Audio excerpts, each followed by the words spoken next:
Le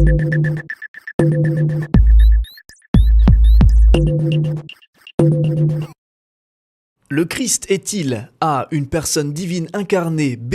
un visionnaire d'une pensée de paix, ou C. une ombre qui n'a jamais existé?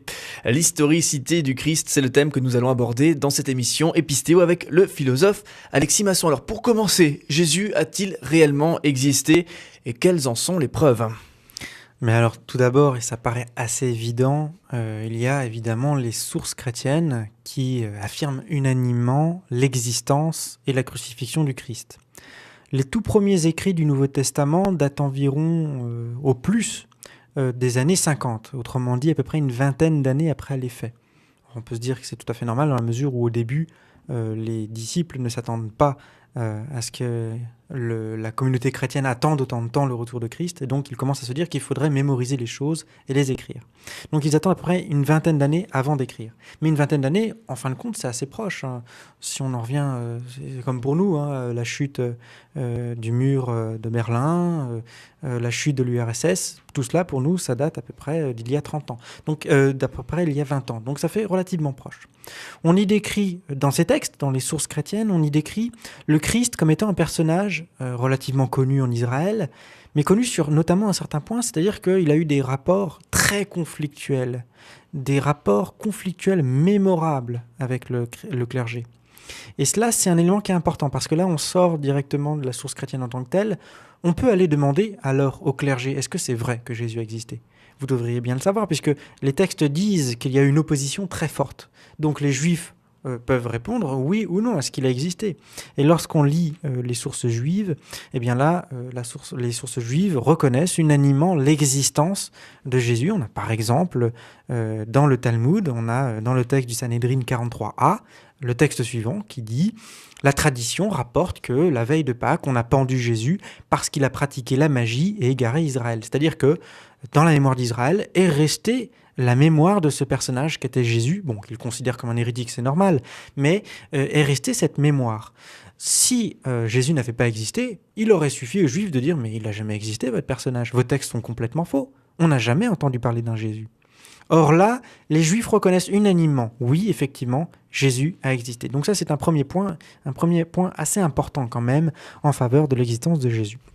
Alors c'est vrai que de son vivant, c'était une question essentiellement qui concernait les Juifs, et Jésus était évidemment inconnu hors d'Israël, ce qui explique l'absence d'intérêt suscité chez les historiens contemporains. C'est vrai que Jésus n'a pas joué un rôle sur la scène internationale politique très important. C'était essentiellement, en gros, un réformateur au sein d'une petite religion minuscule sur toute l'Antiquité et sur tout le bassin méditerranéen. Il ne représente pas grand-chose, en fin de compte, pour l'histoire de l'époque. En revanche, le christianisme commence à prendre son essor après la mort de Jésus, et en l'an 64, par exemple, on a la communauté chrétienne de Rome qui va être accusée à tort par Néron d'avoir provoqué le grand incendie. Il y a ce fameux grand incendie où Rome brûle entièrement, et alors se pose la question, mais qui a fait cela ? Plusieurs historiens nous rapportent cet incendie, et un historien qui s'appelle Tacite va nous affirmer que d'après les sources de l'époque, il semblerait que Néron a accusé les chrétiens. Et alors, il affirme ceci à propos du Christ, qu'il considère comme un personnage tout à fait historique. Il dit Christ qui, sous le principat de Tibère, avait été livré au supplice par le procurateur Ponce Pilate. Donc c'est ce qu'il affirme dans son livre qui s'appelle Les Annales, au livre 15, chapitre 44. Et donc aujourd'hui, pour l'ensemble de la communauté académique des historiens, l'existence de Jésus ne fait aucun doute. C'est surtout le fait, le point principal, c'est le fait que les adversaires même du christianisme ont reconnu l'existence du Christ. Mais du coup, donc, sans rentrer dans les considérations, est-il Dieu, y a-t-il incarnation ou tout ça, donc restons simplement sur le personnage de Jésus-Christ. Quels sont les arguments de ceux qui pensent qu'il n'a jamais existé, qui nient son existence, que ça n'a été qu'une ombre, une invention? Qu'est-ce qu'ils avancent comme argument face à ça, du coup? Alors, c'est ce qu'on appelle la thèse mythiste, c'est-à-dire que Jésus de Nazareth n'a pas existé, mais c'est plutôt un mythe, une création littéraire datant de l'époque. Alors, ce type d'hypothèse commence à naître à partir du XVIIIe siècle. C'est très intéressant, c'est assez tardif. C'est-à-dire que dans l'Antiquité, bizarrement, aucun adversaire du christianisme ne pense à cela. Il faut attendre le XVIIIe siècle. Alors, qu'est-ce qu'on dit ? Bien, c'est très simple. Le Christ est une construction littéraire. Et sur quoi se base cette construction littéraire ? Eh bien, ou bien elle se base sur des prophéties, par exemple les prophéties de l'Ancien Testament, on essaye de coller au plus juste un personnage qui pourrait rassembler le plus de prophéties, ou alors sur des mythes antérieurs, les mythes du soleil, etc. On dit que Jésus ressemble à tel ou tel mythe ou telle religion antérieure, et puis il aurait synthétisé le tout. Alors, évidemment, ça ne suffit pas, parce que ce n'est pas parce qu'on dit que on retrouve certains éléments de Jésus qu'on avait dans l'ancien mythe, ou parce qu'on retrouve dans la vie de Jésus des prophéties qui sont réalisées, ça ne suffit pas pour dire que Jésus est un mythe. Il faut donc en plus remettre en cause son existence en adoptant une méthode qui est très spécifique, qu'on appelle la méthode hypercritique. Alors la méthode hypercritique, c'est quoi? C'est critiquer tout systématiquement, de telle sorte qu'il ne reste plus rien à la fin, et on supprime au maximum le maximum de données fondamentales. Alors, qu'est-ce qu'on fait? Eh bien, c'est très simple. On s'appuie d'une part sur l'absence de sources contemporaines du Christ. Alors c'est vrai que le Christ n'a pas eu une importance fondamentale à l'époque, encore une fois, c'est un peu normal. On s'appuie également sur les faiblesses et les contradictions entre les témoignages dans le Nouveau Testament. On dit par exemple, entre les évangiles, il y a des contradictions. Tel évangile dit que c'est plutôt le matin qu'il a été sur la croix, l'autre évangile dit que c'est plutôt l'après-midi. Donc ça pose quelques petits problèmes. Et puis enfin, pour toutes les sources externes au christianisme, là c'est la thèse du complot généralisé, ce serait l'Église catholique qui aurait falsifié tous les documents de tous les historiens, de telle sorte que nous n'avons plus aucune source originale.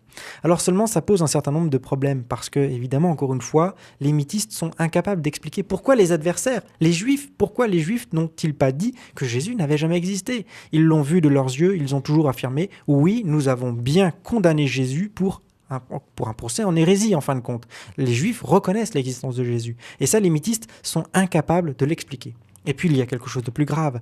Leur méthodologie hyper critique permet même de se poser des questions sur l'existence de Napoléon. Par exemple, Jean-Baptiste Pérez a démontré que Napoléon était une construction littéraire à partir de mythes antérieurs. Dans Napoléon, on retrouve un peu des mythes antérieurs. Bah oui, pourquoi pas. Et puis, Richard Whately, qui était anglais, a démontré que finalement, les sources sur lesquelles on se base pour dire que Napoléon existait, elles valent rien. Sur la même base des arguments qu'on utilise contre Jésus, et bien contre Napoléon, ça ne vaut rien non plus. Et pourtant, il n'y a pas de doute bien sur l'existence de Napoléon. Enfin, je ne crois pas en tout cas. Donc, qu'est-ce qu'on peut dire?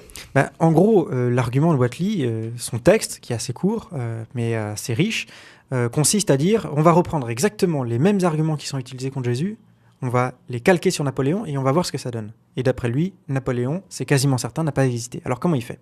Tout d'abord, et ta réaction est tout à fait logique, tu me dis c'est une certitude, évidemment que Napoléon a existé. Eh bien justement, c'est parce que c'est une certitude qu'il faut s'en méfier. Autrefois, est-ce qu'on n'était pas certain déjà que la Terre était plate? Aujourd'hui, on croit que Jésus a existé, ça semble être une évidence, mais qu'est-ce qu'on en sait? Justement, il faut interroger les évidences. Bon, évidemment, cela ne suffit pas. En plus de cela, on peut se demander sur quoi savons-nous, sur quoi nous basons-nous pour dire que Napoléon existait? Alors tout d'abord, la majorité des gens qui pensent que Napoléon existait en sont convaincus et pourtant ne l'ont jamais vu. Moi, j'ai jamais vu Napoléon. Je ne sais pas si toi, tu as déjà vu Napoléon. Moi, j'ai jamais vu Napoléon. Pourtant, on est convaincu. Donc déjà, c'est un petit souci. Ensuite, si on croit que Napoléon existait, c'est parce qu'on se base sur des témoignages. Et on sait que les témoignages ne sont franchement pas infaillibles. Souvent, les témoins peuvent se tromper. Et de plus, les témoignages sont souvent rapportés par des journaux de l'époque. Et qui plus est, on sait que les journaux eux-mêmes commettent souvent des erreurs. Donc on commence à voir le problème du téléphone arabe. On démultiplie les chaînes de transmission de l'information, et donc il y a un fort risque de transmission d'erreurs. Et donc le problème également, c'est que les articles de journaux sont bien souvent écrits par des correspondants qui sont déplacés dans les pays en question et dont l'identité est inconnue. Et puis le tout est publié dans des journaux, et on sait évidemment que les journaux commettent souvent des erreurs, et qui plus est, ils ont tout intérêt à falsifier l'information ou à grossir les faits. Pourquoi? Parce que ça leur permet de vendre plus de journaux. Donc on ne sait jamais. On accuse la crédibilité en fait là des sources. Et puis Whately, qui est anglais, va même soupçonner le gouvernement anglais. Pourquoi? Bien tout simplement parce que le gouvernement britannique avait tout intérêt à inventer une figure menaçante pour augmenter tout simplement les impôts au titre de la défense nationale. On a dit des choses qui n'étaient pas très différentes à propos de Roosevelt ou à propos de Bush récemment par rapport à la théorie selon laquelle les Américains auraient comploté pour détruire les World Trade Center. C'est exactement le même type de thèse d'hypercritique qu'on va appliquer contre Jésus. Enfin, une fois que Whately a complètement détruit la crédibilité des sources, eh bien, il va s'attaquer à la vie même de Napoléon. Quand on voit sa vie et ses exploits, c'est tout simplement extraordinaire, de telle sorte que c'est vraiment pas crédible. Imaginez, un Corse devenir empereur de France, c'est vraiment n'importe quoi, premier élément. Puis ensuite, quand on regarde quand même les témoignages, ils se contredisent dans tous les sens, il n'y a aucune crédibilité. Quand on voit par exemple que certains disent que Napoléon a mené la charge sur le pont de Lodi, alors que d'autres disent que c'est Augereau. Il faudrait savoir, c'est ou bien l'un ou bien l'autre.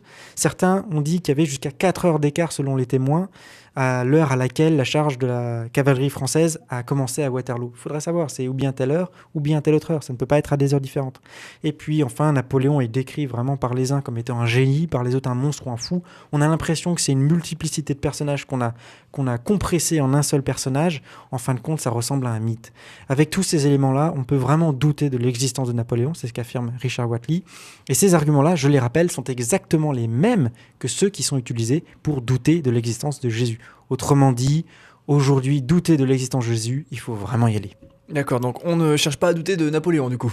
Non. Très bien, merci beaucoup Alexis pour ces quelques explications. On te retrouve, on le rappelle, sur ton site internet episteo.com. On te retrouve également dans une prochaine émission. Retrouvez les émissions Episteo sur le site www.episteo.com.